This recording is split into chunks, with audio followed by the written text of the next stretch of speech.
He stole $40 million and got caught. We're going to watch it right now. Shout out to Coffeezilla. I'm giving credits to the guy. Let's go ahead and watch it. Let's see what it is. Most people know that I get threatened a lot on this channel. People He must get a lot threatened. Ugh, I hate saying that word.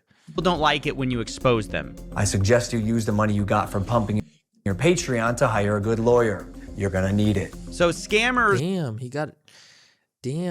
He got beef with Jake Paul. Is that Jake Paul? saying that they're gonna go after me is something that I've long been desensitized to. Coffeezilla. Nobody knows anything about his family because they don't have the resources I have.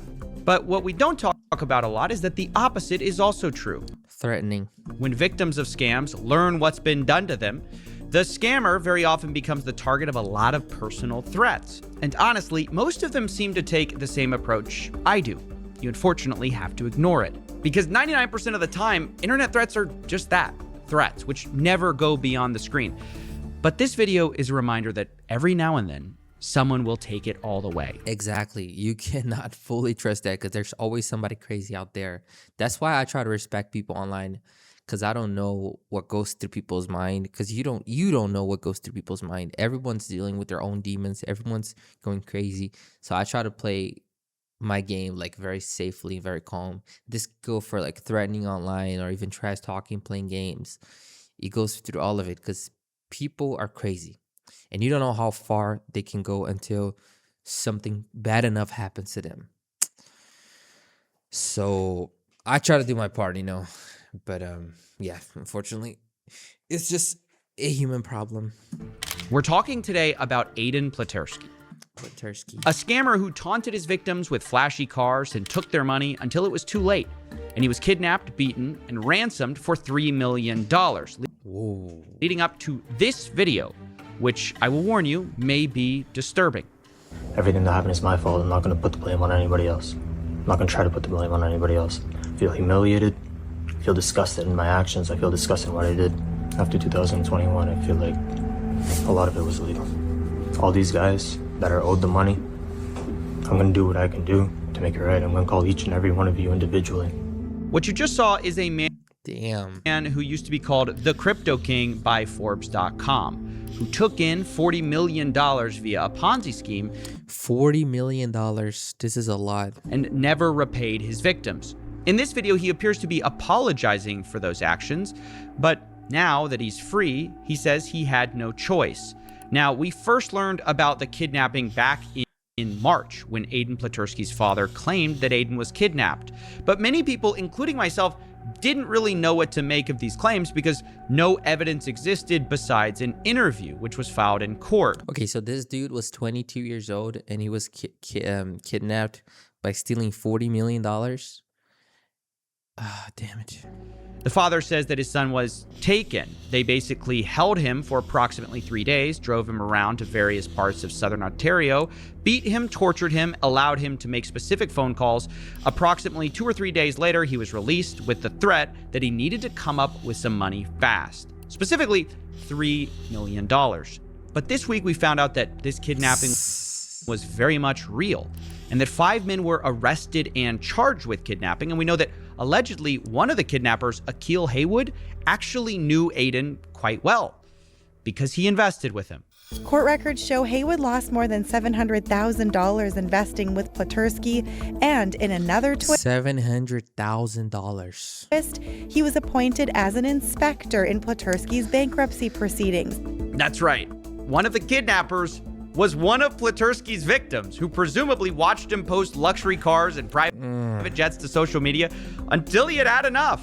And as one of the thing is, this is an old strategy. Like, dude, if you see somebody, which this is a classic marketing strategy, but if you see somebody just flexing a whole bunch of money and telling to invest with you, this is just a very classic strategy. You know what I'm saying? Like, you have to be aware of what you're doing. And I know this is easy to say because I've also fallen into this trap, you know, but like, there's nothing in this world, and I'm going to repeat this every video, nothing in this world is easy or fast or without risk. If you're willing to put $700,000 to a 22-year-old dude who calls himself Crypto King, dude, you have to think about it. You know what I'm saying? Like, you got to understand that, for example, if the person says, oh, they're investing in crypto, you have to know that crypto goes up and down, and just like, it's very risky, very risky. This is very risky. But let's see. Bankruptcy inspectors, he had access to special kinds of information about Platursky, possibly including the fact that some of the trustees thought Platursky was hiding assets. Do you believe that he's hiding assets from you? I have reason to believe that he is still hiding assets, yes. So Haywood How do you know that? likely knew Platursky wasn't sharing everything, and likely knew other people in the case were hiding information too, like Colin Murphy, one of the fundraisers for this Ponzi scheme. In January, he wiped his phone of all the data which he was asked for, and he had a very bad explanation for why. You wipe your phone before, knowing that they needed what was on it? I keep super sensitive stuff on there with my girlfriend, and it's funny because this Norman Group guy, he's saying, oh, I'm hiding this information and blah, blah, blah, blah. And he doesn't realize that I've been keeping stuff to give to somebody. I just didn't know if he was the right person. Ah, dang, I was about to give you guys all the evidence. I was trying to get it to you, and then I swiped my phone for no reason. Yeah, this may be one of the most transparent ways to hide evidence. Just wipe it before and go, I had a girlfriend, guys. Can't hold me accountable. And my point is, these details suggest that Haywood might have believed that Platursky was hiding assets that he could get that the court simply couldn't. Although it's worth saying, I'm definitely not defending what Haywood did, kidnapping him, because not only is it completely wrong, it quickly came out that Haywood isn't some misguided vigilante for justice or something. Given what he did next, he seems about as horrible. Haywood is also charged with threatening an official from Grant Thornton who's overseeing the proceedings for $2 million in cryptocurrency. Dude, that's fucked up, bro. The accounting firm said Haywood resigned as an inspector. Grant Thornton said, "We've been cooperating with police and have maintained open lines of communication. We cannot comment any further as this is an active investigation." Wow, you heard that right. Not only did Haywood threaten the scammer, he threatened the bankruptcy lawyers in the case and wanted a bunch of money from them, which is really playing both sides in a creative way, I've got to say. And my point is, look, it's not like he was looking for the amount he was owed, which is allegedly $740,000. It is a lot of money.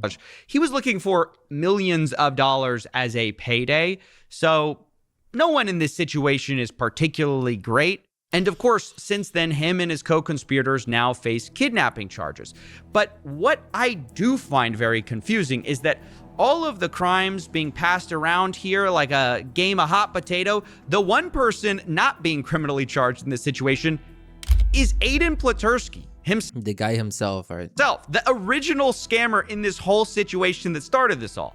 He lied to all those people, said he was this great cryptocurrency forex trader, allegedly stole tens of millions of dollars. You see, this is why I feel annoyed to be a trader myself, because a lot of the times when people ask me what do I do, and I say what I do, and also in the investments part of what I do, some people, they judge because they think that, I am a freaking scammer out there who's just gonna steal $700,000 or whatever because I call myself the Forex Gang or whatever the fuck it is that I don't even know.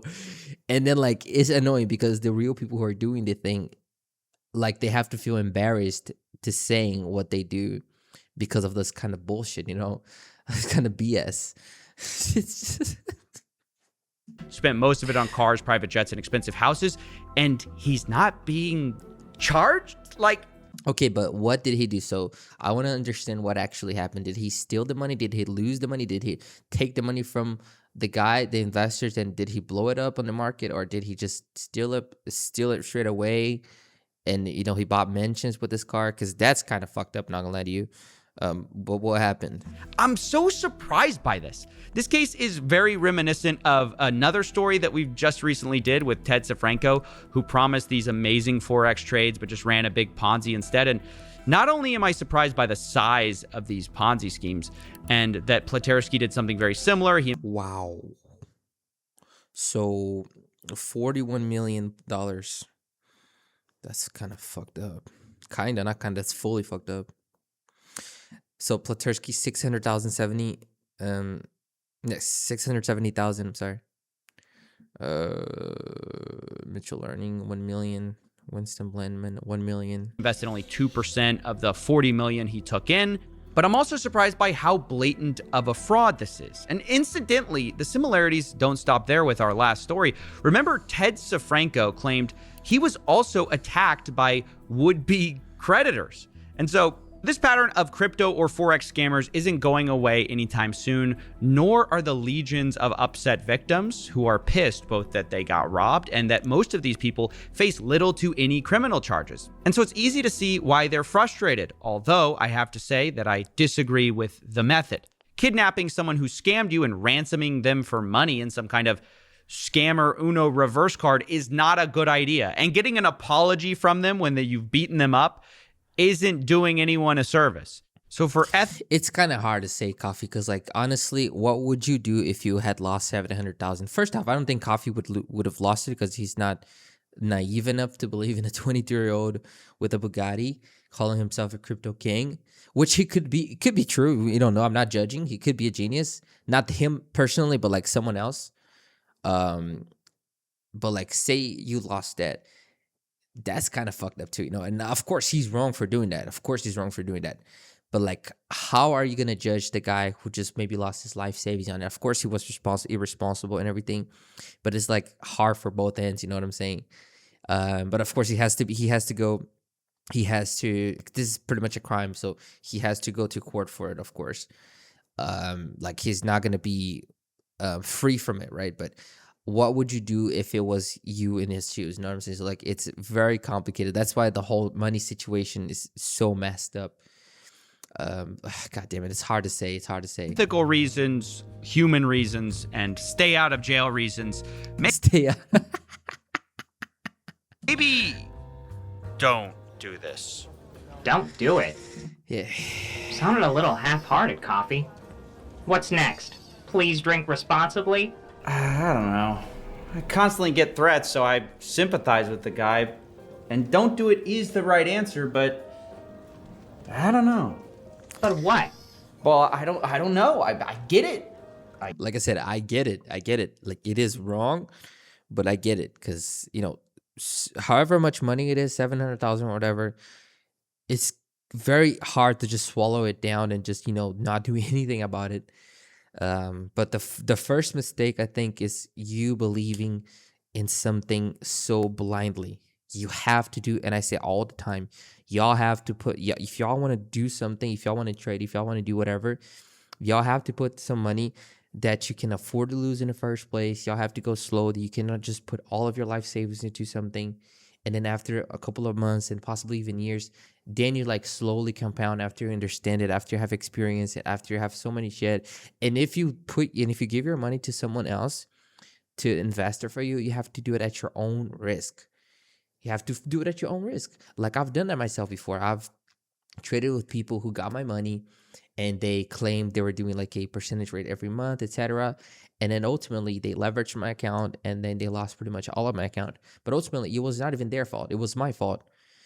It took me the longest time to accept it because, you know, I had a lot of resistance, but ultimately it was my fault for being naive and putting too much money that I could not afford to lose into something before, you know, having more experience or at least trying to learn a little bit more of what the fuck I was getting myself into at the time, right?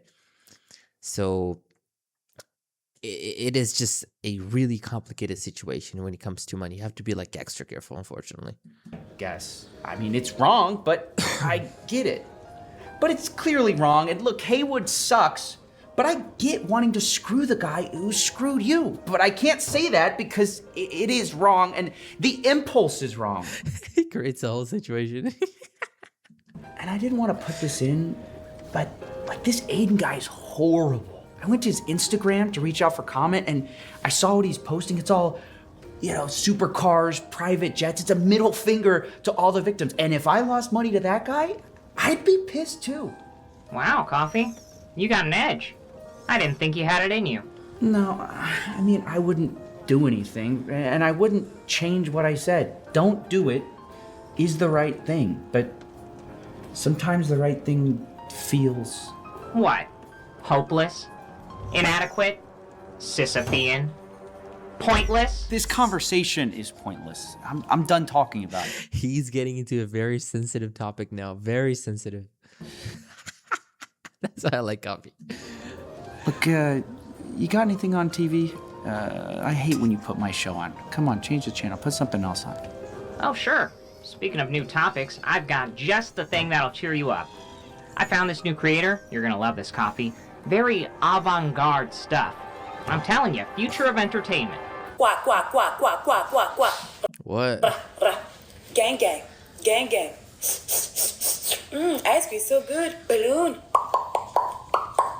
Pretty great, huh? Oh, thank you, What am I user. doing What with is my the life? noise again? Quack, quack, quack.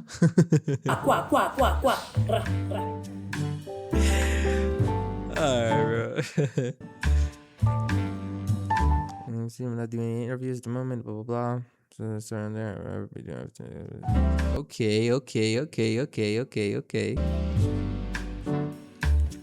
Yeah, I wanted to see exactly more in depth of how this story goes and what happened exactly. What did the guy do?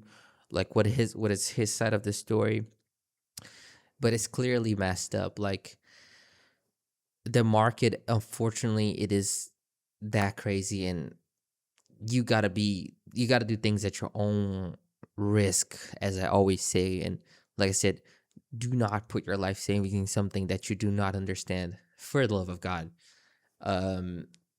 For your own love as well, like for your own good, because you have to treat it like everything could go worse. And if it goes bad, or if some shit happens, are you ready to face it? If so, then you might want to do what you want to do. But like I said, everything at your own risk. You have to be very careful. And that I learned that shit myself the hardest way possible.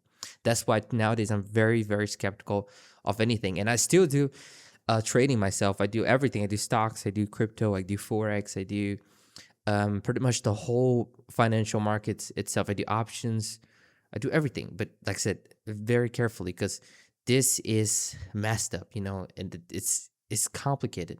And if you don't understand anything, and you want to still invest, just put your money in S&P 500 or an index. Not this is a recommendation, but this is the safest out there, which is, the safest index in the world. And don't do anything else. You know what I'm saying? Like, just don't do anything else. And that thing alone could still go down, and it could go down for like a couple of years, and it could take years to get back up, because there's nothing guaranteed in the world when it comes to stocks and the financial markets. Nothing is guaranteed. Nothing. Even the S&P 500, which is likely the safest one out there, even that is not guaranteed 100%. Like, that's how the game works, I guess. But yeah, that was the video, guys. Let me know what y'all think. Do you have any opinion on it, on this case? If you want me to react to other things, let me know. We're going to keep watching and doing other things. See you in the next one. Bye.